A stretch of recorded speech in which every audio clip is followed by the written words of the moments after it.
So welcome to my YouTube channel. That's what we call The Good Life. Today I'm going to give you a little update of what's been going on. Now, a lot of you have been following me, and I've had a home garden and an allotment in Kent for many years, and you've enjoyed watching my channels of what I'm growing and how things are getting on and all the hints and tips I get you. But we've recently moved to Hereford, and we're in our in-between house. So basically we're renting here until we buy our next house, and we're finally going to get our country idyll, where although I adore my allotment, I'd really love my own country garden, which we're going to get very soon.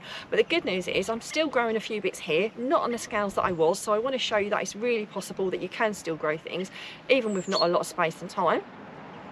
And also I'm going to give you a little bit of an update of what we're thinking of doing as well, which is really exciting too. So let's get started. So I've got a raised bed here. So we moved here in the middle of August.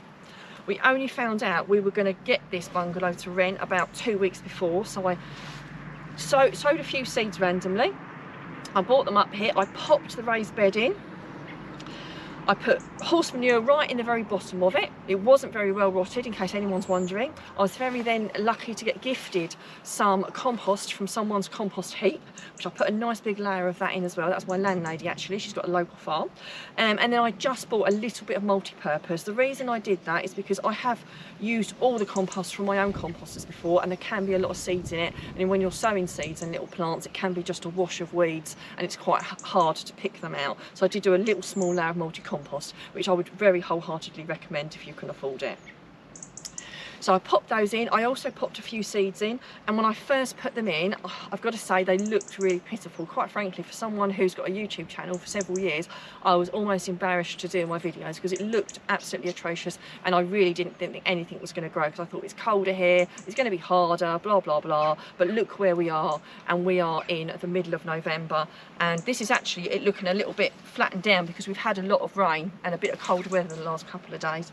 But I've got loads of things in here, a real mixture of bits, and I'm going to go through what we've got. So I've got some spring onions here, which are a little bit engulfed by the salad leaves, and which are virtually ready to pick. So I've got some lovely spring onions there. I've got a little bit of coriander there. I think I've got a weed as well, but we have a little bit of coriander there, which is amazing. I've got some chard, which is there, and I've got a bit more chard peppered in and around. I did actually do a row, but where it's all grown so well, it's all kind of intermingled a bit. But I've got quite a bit of chard there, but I've been using gradually. Great thing to grow chard or perpetual spinach, because it's very hardy and it just keeps growing, and it's very versatile. I absolutely love it. Sorrel, I've got a lovely bunch of sorrel there. It's probably the best bunch of sorrel I've ever grown. So again, a very versatile, lovely in salads and all sorts of lovely things.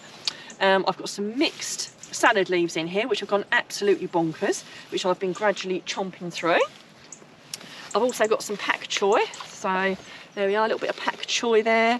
I've got some parsley. Now that I did actually just buy from a pot in a supermarket, and as you can see, I've cut quite a lot off of that. We use quite a lot of parsley, so sometimes I didn't have any seed. I just bought a really cheap pot of parsley from a supermarket for about £1, and it just keeps growing, so that's really awesome. So, and over the other side, I also have some jumbo-sized radishes. So obviously lovely in salads, but you can do lots of other things with them as well. So you can stir-fry them, you can make pickles out of them. So I'm going to have to do a little bit of Googling of what I'm going to be doing with that. I've got a few more bits that I've started off as well, but I've also got quite a lot in the house. I've got my squashes and pumpkins that I brought back from Kent. Now, if you've grown any squashes or pumpkins, it's really quite cold and chilly. It's getting freezing in the evenings now, so I've bought them. They were outside my front door and just in the carport, but they're now inside on my windowsill. I always think it's better to keep them somewhere like that, because if you keep them in a garage or a shed, you don't see them if one starts to go. Sometimes rodents come in and eat them, and I just find they fare really well on a sunny windowsill if you've got a conservatory or something like that. Conservatory is what I used to use back in Kent, but I haven't got one here, so I'm just using my windowsill in my kitchen, which is working perfectly okay. I've also got some herbs on there. I've got some basil, I've got some chives, I've got a little bit of coriander, and so again, you can just grow some things in little pots on your windowsill and they do perfectly okay. I've also done a little bit of foraging. So on some of our walks down the lanes, we found there's a tree that drops walnuts, so every time we go down there we pick a couple of pocketfuls, and now I've got a really lovely big bowl full. So there's obviously foraging you can do, which is a really nice exciting pastime and gets you some exercise at the same time. So as we move around, I've got some pots up here which we will go through. I also started off some runner beans, and they didn't do quite as well as I was hoping. Now, I don't know if I didn't put enough compost in the buckets or whether I didn't water them enough. I did wonder maybe I should have done the dwarf ones. I did get some beans off of them, but they weren't as successful as the bits down there, but not everything's going to succeed. If I'm still here next year and I haven't actually moved into my next house, I might just start some little dwarf ones off in pots, because they'll be a lot easier to care for. And we've been looking at various properties, and we're not sure what we're going to go for, if I'm really honest with you. And we've looked at one up in the Welsh hills somewhere, which is absolutely beautiful, a little bit cut off, but a fantastic garden, which would be absolutely amazing for me. And we've looked at another property, which is a smaller property in like a little country lane somewhere, but we'll see. We're going to start looking at places, so that's really exciting. I can't wait till I move to somewhere permanent and I can start growing things a little bit more substantially. So I've got some more pots here that I've started things off. I did have a fantastic pot of rocket, but something found it before I did, and it's been very, very much munched away, which is a real shame, but it was growing absolutely beautifully, and then something ate it. I don't know whether it's caterpillars, I don't know whether it's deer, I don't know whether it's rabbits, but something's most definitely had it. And I've also got some thyme in here and a little bit of oregano, which is starting to sprout. Maybe it'll do more when the spring hits. I also started off some saffron, which are growing absolutely beautifully. I think it'll be some time before I actually get any, but they sprouted absolutely fantastically, so that's quite an exciting different thing for me to do.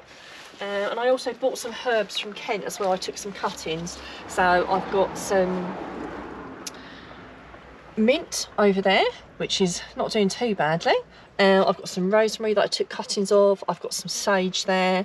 I've also got some catmint as well. So hopefully these will, obviously it's the wrong time of year for them to grow too quickly, but they look like they're okay. They still look like they're probably rooted in. So fingers crossed, next spring they'll still be with us and they'll grow bigger. And I've got a little bit more coriander there as well. They're just a couple of flowers there, which I can't remember the names of, to be honest. And a little bit of coriander there. I also moved up my blueberries, which we'll see how they do. I had those in raised beds, and I decided I left most of my fruit there for the next person that takes over my allotment, but the blueberries are in a raised bed, and I put quite a lot of work into the blueberries. So with my father-in-law's help, we divided them up and we've put them into some really large pots, and very, very positively I can see some fantastic little shoots going on there. So I'm really, really chuffed with that. All of them have got some lovely little shoots on them, so fingers crossed, even though I've got them in pots, I'll still get some lovely blueberries. Now I do hope you've enjoyed my YouTube channel today. Don't forget, there's lots of back videos you can watch of things you can grow and sow and get lots of hints and tips. And if you'd like to subscribe to my channel and give me some comments and tell me what you like best, that would be absolutely awesome.